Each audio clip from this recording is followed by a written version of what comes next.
Hola, ¿qué tal? Bienvenidos a otra microcápsula de tips artísticos.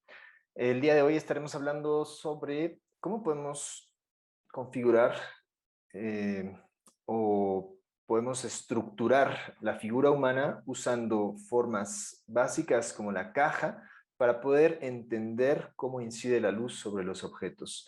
Esta es una técnica bastante antigua que han empleado artistas desde el Renacimiento. Especialmente este autor que estoy mostrando se llama Luca Cambiaso y fue también contemporáneo de Miguel Ángel, de Leonardo, y se caracterizó por estos estudios preparatorios para poder imaginar cómo caería la luz sobre los personajes dentro de sus pinturas. Y bueno, utilizaba esta forma o estas formas de caja para todo el cuerpo para poder, pues además de entender la luz, también entender cómo funciona el espacio tridimensional. Entonces, bueno, un poco voy a, antes de ir con algo tan complejo como esto, vamos a tratar de entender cómo representar una caja, que eso me parece todavía más importante. Y bueno, en un principio quisiera comentar, una caja se puede representar de muchas maneras. Por ejemplo, yo podría decirles que esto es una caja, pero no parece como la manera más adecuada de representar una caja. Aquí únicamente yo podría decir que estoy viendo el plano frontal o el plano superior o una de las caras de una caja. Y bueno, puede ser un poco ambiguo. Entonces, lo que vamos a buscar siempre al estar representando formas es mostrar la mayor cantidad de caras de un objeto para así conocer un poco mejor su forma en el espacio. Entonces, por ejemplo, yo podría también hacer de esta caja tal vez una vista ligeramente superior y decir, estoy viendo esta caja desde arriba. O en su efecto también podría pensar, ok, tal vez esta caja se va en el espacio de esta manera. Y bueno, esto lo hago conociendo en cierta medida cómo se acortan las distancias en el espacio. Cuando estamos hablando de cajas, inevitablemente tenemos que hablar un poco de este concepto, a veces un poco problemático, eh, llamado perspectiva lineal. Y bueno, básicamente consiste en que las formas van a tender a converger hacia un punto de fuga.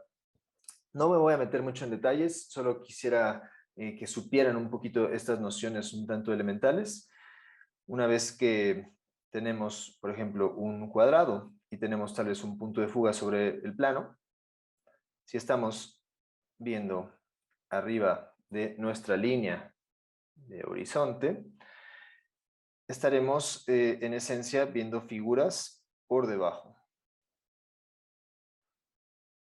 Y bueno, esto es básicamente cuando estamos viendo también totalmente de frente a la figura. No me voy a meter ahorita a hablar mucho sobre las diferentes maneras en las que funciona la perspectiva, sino voy a tratar de comentar de que cuando estamos viendo una caja es muy importante, sí, entender que va a haber una cierta convergencia en la que los lados de la caja van a aparentar ser un poco más grandes cuando están más cerca de nosotros. Y en la medida en la que residen en el espacio y apuntan hacia ese punto de fuga, se hacen ligeramente más pequeños.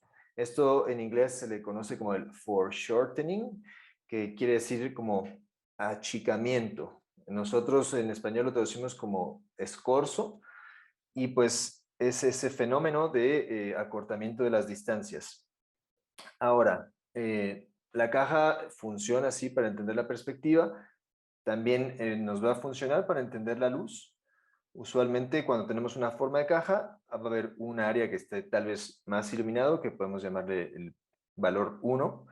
Va a haber tal vez, dependiendo un poquito de cómo venga la fuente de luz, si viene tal vez un poquito más frontal, tendremos también un valor 2 que posiblemente está recibiendo un poco menos de luz y por ende le corresponde una tonalidad un poco más oscura. Y tendremos un valor 3 que es el área donde ya deja de recibir luz el objeto Entonces podemos asignar también valores diferenciados que nos van a ayudar a entender mucho mejor cómo, pues, cómo se ilumina un objeto y en general la forma de los objetos, ¿no? Particularmente estas formas de caja. Ok, vamos a seguir tratando de acoplar un poco la idea básica de la figura maniquí. Y bueno, para esto sí sería importante que ustedes aprendieran a dibujar cajas.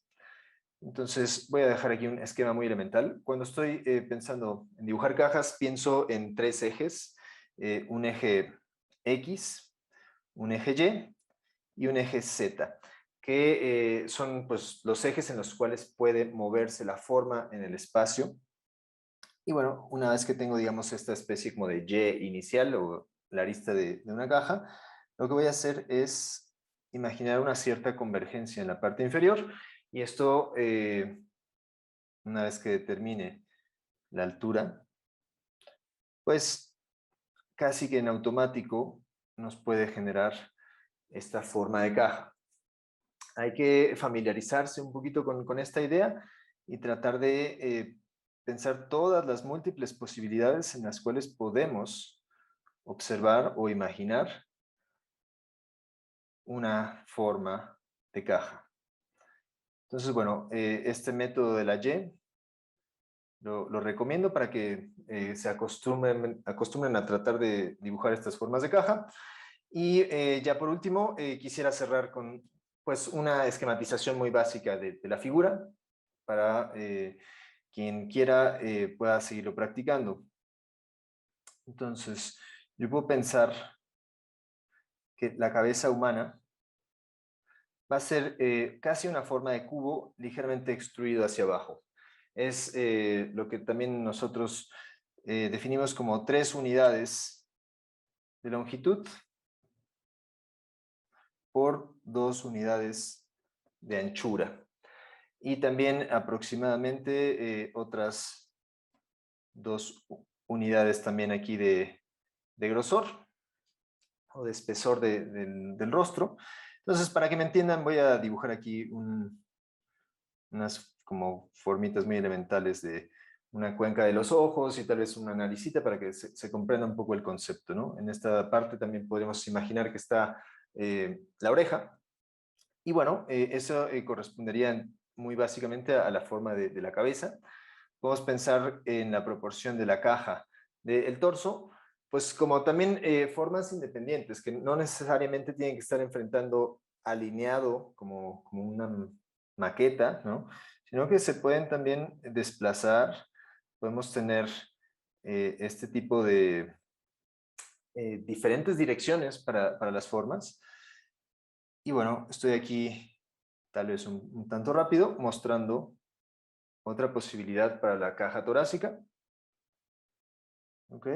Y bueno, también de nuevo va a conservar en esencia este sistema de proporción aproximado de 3 unidades de longitud por 2 unidades de ancho y también aproximadamente una unidad de espesor. Entonces, bueno, con esto el chiste es de que comprendan más o menos las proporciones que tienen las formas, después traten de ver cómo lo pueden interpretar. Y bueno, aquí también sería importante mencionar de que el sistema de manos que anteriormente habíamos puesto en otras cápsulas se puede aplicar también para conocer la proporción. Entonces, si yo quisiera poner aquí debajo dónde está la caja pélvica, puedo simplemente desplazarme una unidad de medida, una mano, y fácilmente puedo encontrar aquí dónde vendría esta forma de la pelvis. Y bueno, la pelvis tiene de longitud aproximadamente una cabeza, que la cabeza es un poquito más, es un poco más de una mano de medida, que la mano ya habíamos visto que era al término de la nariz. Pueden pensar un poco en ese sistema de proporción. Y bueno, más o menos podemos contemplar un poco esas formas muy elementales, ¿no? Sería también beneficioso para quien quiera incursionar en este sistema de estructuración, que conociera antes cómo funciona el frijolito o el bean, comúnmente llamado en animación, que nos va a ayudar a expresar en una forma muy simplificada cómo podemos estructurar el torso y la pelvis en una sola masa. Y después esto, si quisiéramos darle un poquito más de estructura, podemos pensar que tiene sus planos con diferentes valores y termina siendo un poco más claro la forma en el espacio cuando estamos utilizando formas de caja. Y bueno, con este pequeñísimo ejemplo me despido. Muchas gracias. Ojalá lo hayan aprovechado.